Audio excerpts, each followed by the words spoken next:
Alright, we're back with another video. Christmas is over and now here comes the new year. 2024, which I'm sure will be just so much better than 2023 and 2022 and 2021, 2020. Man, it's been a shit couple of years, hasn't it? Anyway, before we start the video, I got some good news and some bad news. The good news is that I hit 500 subscribers, and I thank you greatly for that. This channel's doing significantly better than I thought it would do, and that's all thanks to you guys, so thank you. The bad news is that corporate America has reared its ugly head to bite my ass. So basically, to give you guys a look behind the curtain, when I hit 500 subs, YouTube asked me if I wanted to become a YouTube partner and start creating membership offers where I charge you guys different amounts to get different perks on the channel. But I said no because I thought that was stupid. I don't like the idea of charging a bunch of different people different things for a bunch of little bullshit perks that other people don't get on the channel. It just rubs me the wrong way. And I absolutely despise ads. I do not like ads. I don't like ads like I don't like hospitals and colleges and the government. By the way, if you're a doctor or a teacher or work at the DMV, I don't hate you, but you do work for the devil. Anyway, when I said no to YouTube, they all of a sudden shut down all the views that my videos were making. Basically, YouTube gives you this thing where it shows you the impressions, which is the amount of times they show your videos to other people. It's what attracts new people to your channel. And when I said no to their membership request, they completely shut that shit down. All my videos started getting 0 views after that. So you can imagine this put me in a bit of a pickle. I mean, they really got me by the balls. I'm gonna have to do this stupid membership thing. Now, as much as I don't like the idea of the membership, if I am going to do one, I'm going to do it right. So anybody who watches this video, I want you to comment below, what would you want the membership to be? Now, YouTube generally says that it wants you to have 3 levels of membership. So one that's a little bit cheaper, then a little bit more expensive, then a little bit more expensive. And they got some examples here in front of me about like what I could do with them. Like at level 1, I could have priority reply to comments or like special emojis or loyalty badge. The fuck is a loyalty badge? Doesn't your phone have an emoji? Like why, how is YouTube giving you more emojis? Part 2, member shout outs, exclusive member only videos. Like, I don't know. Just comment down below and stuff that you think that I should fill the memberships up with. Like what should I add new that should be the perks for members who sign up for this? I'm not gonna make it expensive. I'm not doing this $24.99 bullshit they got on here. That's ridiculous. It's a ridiculous price point. I mean, Jesus, that's more expensive than World of Warcraft. So let me know if any of you would even be interested in these perks, and if you are, what kind of perks would you like to see? I gotta do it anyway, so I might as well make it as useful as I possibly can to you guys. Right now, I'm leaning towards something like a Discord channel for members where we can talk about things and debate different topics, or possibly some YouTube shorts talking about topics that I didn't plan on making a full video about anyway. Maybe some behind the scenes stuff where I tell you what I'm working on and what I'm gonna be working on in the future. I don't know, I'm just spitballing. And that's it. That's enough of the serious stuff. Now let's get on to the video. So I have a theory, one that I've been formulating over the last couple of days. See, I honestly believe that the Tekken story is actually one that's very good and fascinating. I just don't think it's written particularly well. Like if I was to sit here and explain the Tekken story to you or the characters, or if you were to read a wiki page, you would actually find it fascinating. But then when you play the game and you see it unfold in front of you, the way that story's written just doesn't do the story being told any justice. And my theory is that each individual game has one major flaw that essentially stops people from really being able to enjoy the story the way they should be. And this video is going to say what each of those flaws are in each game. Now, this isn't going to be something where I go through every single game talking about every single flaw that's in all of them. If I did that, this would be a 36-hour video. I'm specifically talking about one major flaw within each game that if you fix this one flaw, the game would improve like 80%. So let's get started. So Tekken 1 by far has the biggest problem of the entire series. It started here and it continued all the way to the end of Tekken 7, even to now in Tekken 8. And that is, all these characters are just a bunch of fucking strangers. Like, we know how Hachi and Kazuya know each other, right? And then Paul is kind of sort of a rival to Kazuya, maybe. They've really only fought a couple of times. But outside of that, every other character in the roster, they just don't know each other. There's no reason for them to interact outside of just fighting in the tournament. This is very odd when it comes to fighting games. If you look over at something like Mortal Kombat and their original roster, you have Raiden being the master of his 3 champions, who are Liu, Luke, and Sonya, and they kind of strike up a friendship during that game. And then Sonya has her own enemy in Kano, who also works for the bad guys and becomes an enemy to the whole group. Then you have Sub-Zero and Scorpion, who are rivals to each other, and they also work for the bad guys. So they also become enemies to their main heroes, and everyone has a role to play. Street Fighter was the same way. So you had characters like Ryu, Ken, Chun-Li, Zangief, Guile, all these people who all wanted to take down M. Bison, and this allowed, over the course of the story, for you to have all these characters sort of get to know each other and start having these connective threads between them all. Eventually you have stuff happening like Ken and Guile both getting married to a pair of sisters and becoming brother-in-laws, when in the first game they barely even knew each other, but the connective tissue was always there from the beginning. They all had the same goal. Tekken doesn't do this. Characters like King, Yoshimitsu, and Michelle have no reason to interact with each other outside of the tournament, and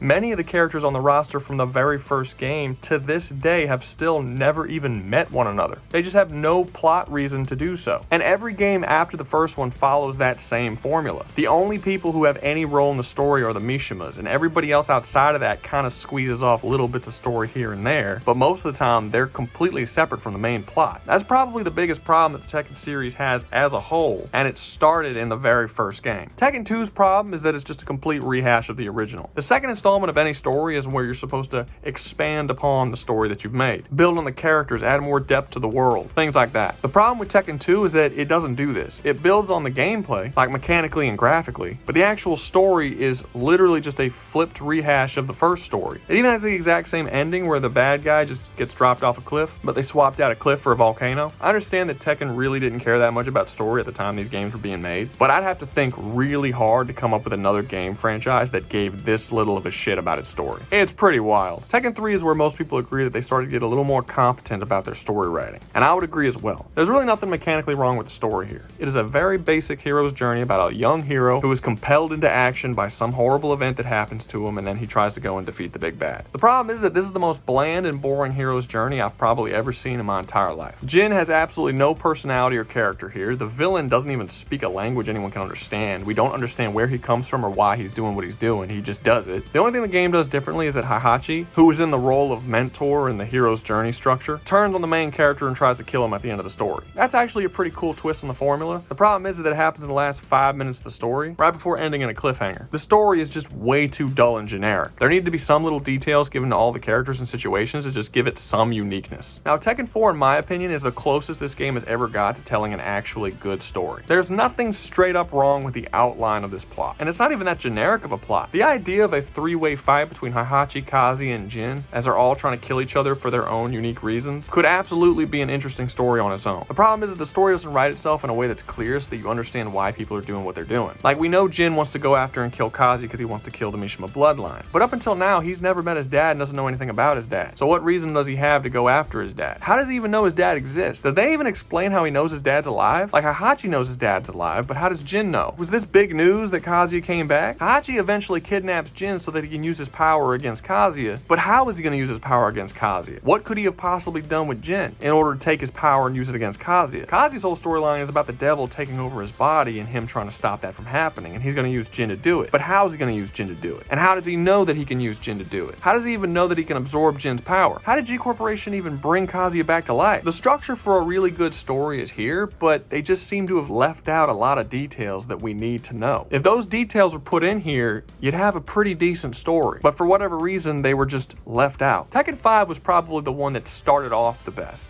but then the story kind of teetered out after a while. And the problem with this one is that it has two stories that are running side by side that have nothing to do with one another and at no point ever connect back into one another. So it starts off really well. G Corporation attacks Hanmaru in an attempt to kill Kazi and Heihachi. This is one event that actually kicks off two plot lines. One, it awakens Jinpachi and kicks off Jin's plot line, while simultaneously pissing off Kazi and causing him to go after G Corporation for revenge, which inevitably leads to him taking it over. But the problem is, despite the whole Kazi storyline being one of the two most important storylines, it just sort of teeters off. It never connects back into the Jinpachi or Jin stuff, and it just kind of cuts to an end. You don't even see how he gets revenge on G Corporation or what he does to them. You just know he's going after them, and then the story just stops focusing on it. And the storyline with Jinpachi is kind of strange because Jin has no connection to Jinpachi. Out of all the Mishimas, Jin is the only person who's never met Jinpachi before and has no relationship with him. It would have been far more interesting if someone like Kazi or Heihachi were the ones to take on Jinpachi at the end, but having Jin do it just kind of felt empty. I get that the series have been pushing Jin for a long time to try and be the main character of the series, but this was a terrible villain for him. This would have been a really good villain for